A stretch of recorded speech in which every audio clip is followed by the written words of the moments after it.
আজকে আমাদের আরেকটা ভিডিওতে আপনাদেরকে স্বাগতম। আমরা আজকে শ্যামনগর থেকে যাচ্ছি পুরীতে। পুরী যাওয়ার নাম শুনেই প্রচুর ভালো লাগে একটা মনের মধ্যে। প্রথমে আমরা কিন্তু একবার পুরীতে গেছি, তখন আমার ছেলে খুব ছোট ছিল। এখন বড় হয়েছে, এখন মানে শুনলাম যে পুরী যাচ্ছি, খুব খুশি হয়েছিলাম। বাসে যাচ্ছি, এবার প্রথম বাসে যাচ্ছি, কেন প্রথমবার গেছিলাম আমরা ট্রেনে। এবার যাচ্ছি, আমার মা বাবা যাচ্ছে, ভাই যাচ্ছে, ভাইয়ের বউ বাচ্চা, আমরা তিনজনা পুরো ফ্যামিলি যাচ্ছি আমরা। দেখি কেমন মজা হয়। প্রথমেই একটা ধাবায় দাঁড়ালো, যেটা কোলাঘাটে একটা রেস্টুরেন্টে দাঁড়িয়েছে। এই যে এটা আমি, দেখুন। মানে আমার মজাটা, আমার খুব খুশি হচ্ছি যে আমাদের সবাই মিলে যে যাচ্ছি না, একটা মানে প্রচুর খুশি। অনেক দিন পরে আমি বেড়াতে যাচ্ছি কোথাও। তা আমার ছেলেও খুব খুশি ছিল, ভাইয়ের মেয়েটাও প্রথমবার পুরীতে যাচ্ছে, ও ভীষণ খুশি যে কোথাও ঘুরতে যেতে পারছে। তা এবার আমরা ওই হলে এখন খাবার মেনু ঠিক হচ্ছে, কি খাবে কি না খাবে। সবাই মিলেই মেনু ঠিক করছে। আলুর পরোটা খাবে বলছে কেউ, কেউ বলছে থালি খাবে, তাই দেখছে যে কী খাওয়া যায়। অল্প কিছু, মানে পুরীতে মানে বাসে যাওয়া তো, তা খাওয়াটা অতিরিক্ত খেলেও তো আবার শরীর খারাপ করবে। তো অল্প কিছু একটা নিয়েই সবাই মিলে খাওয়ার চেষ্টা হচ্ছে, দেখি কি নিতে নেয়।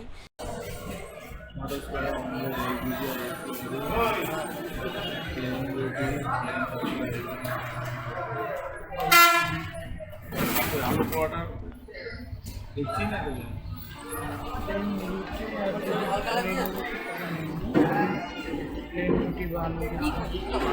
আলু পরোটা লিস্টে নেই দাদা, আলু পরোটা লিস্টে নেই।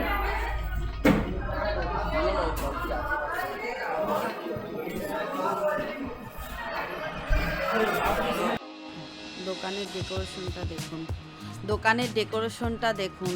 এটা ন্যাস কপির মধ্যে দিয়ে একটা লাইট লাগানো, দেখতে খুব সুন্দর লাগছে। দোকানটায় প্রচুর ভিড়, মানুষজন। ওরা এত রাত্রিরেও যে, আমরা তখন বাজে 12:30, তখনও যে এত লোকজন ছিল বলার মতন না। খুব অনেকটা ভিড়ই ছিল দোকানটায়, ভালোই ভিড়। তা আমরাও কিছু বিস্কুট টিস্কুটও কেনা টেনা হলো, ওখান থেকে একটু জলের বোতল নেওয়া হলো। তারপরে খাবার, আলুর পরোটা অর্ডার দেওয়া হয়েছে। দেখি আলুর পরোটা খেতে কেমন, আসুক আগে, তারপরে আপনাদেরকে দেখাবো। তবে আপনাদের যদি এই ব্লগটা ভালো লেগে থাকে, তাহলে পরে আপনারা এর পরের ইনফরমেশনটা আপনারা সব কিছুই পরের ভিডিওগুলোতে পাবেন। আপনারা দেখতে থাকুন বাসের কেমনভাবে, কিভাবে আমরা জার্নি করলাম, কিভাবে কম খরচায় কোথায় যাচ্ছি, সব কিছুই আমরা বলবো পরের ভিডিওতে, সব কিছুই জানাবো। তবে আপনারা দেখুন, ভালো লাগবে।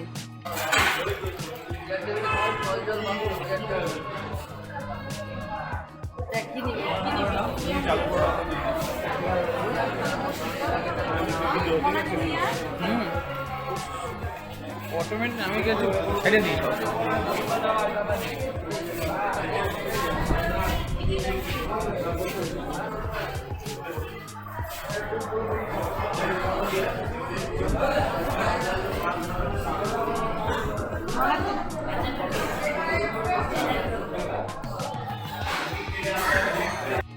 আমার খাবার ওখানে যেয়ে বসলাম, টেবিলে যেয়ে বসলাম।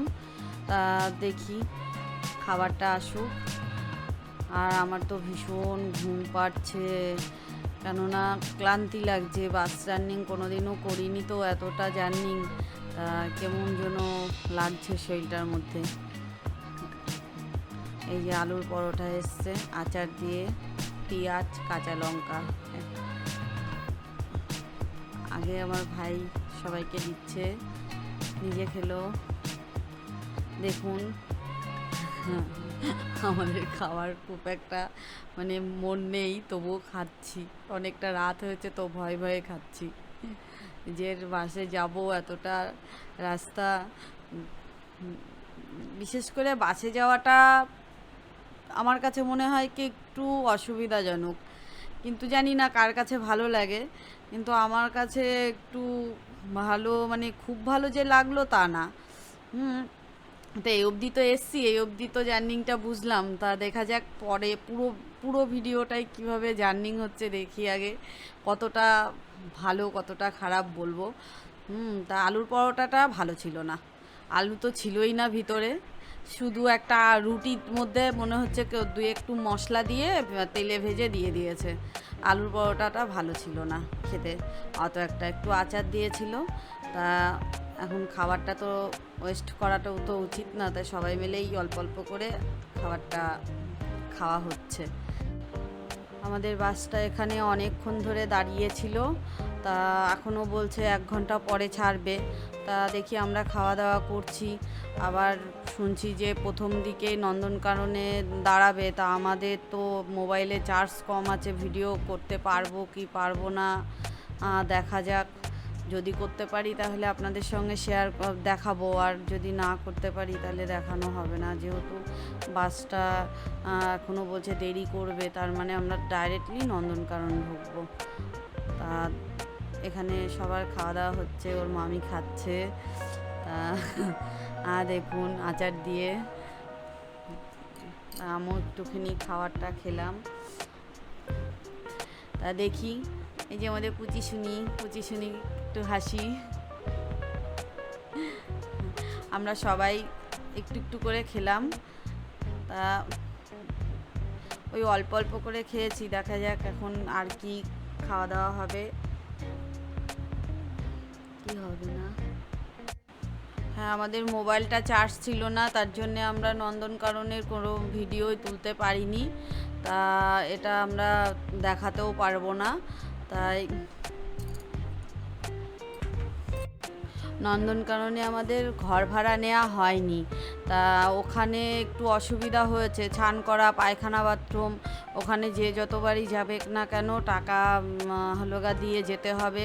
প্লাস বাসের এমনি থাকার যে একটা ঘর নেবে সেটাও নেওয়া হয়নি। বাসে যদি আপনারা কোনো দিনও যান তাহলে আমি মনে করব যে একটা আলাদা এক্সট্রা ব্যাগ করে নেবেন, যেহেতু ওখানে স্নান করার ব্যবস্থা আছে পয়সা দিয়ে, তাহলে আলাদা জামা কাপড় থাকলে আপনারা স্নান করে ফ্রেশ হয়ে নিতে পারবেন।